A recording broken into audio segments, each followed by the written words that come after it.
stuðningur Íslendinga við að meira fé ætti að veita til heilbrigðismála og að hið opinbera reki heilbrigðisþjónustuna hefur aukist mjög frá 2006 samkvæmt nýrri könnun Félagsvísindastofnunar Háskólans. Mjög lítill stuðningur við einkavæðingu heilbrigðisþjónustuna. Rúnar Vilhjálmsson prófessor stýrði könnuninni heilbrigði og lífshættir Íslendinga að þessu sinni eins og hann gerði árið 2006.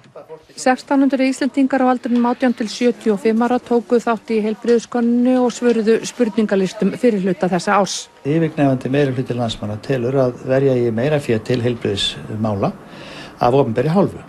Einnig kemur í ljós að mikil meirihluti landsmanna telur að það opinbera eigi að fyrst og fremst að reka og starfrækja heilbrigðisþjónustuna.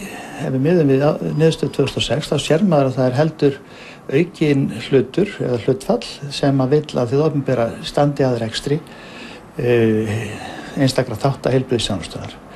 Tæplega 91% var linkt því að hið opinbera, ríki og sveitarfélög legðu meira fé miðað við það sem nú er til heilbrigðisþjónustu, 1,3% óbreytt fé og tæp 8% minna fé.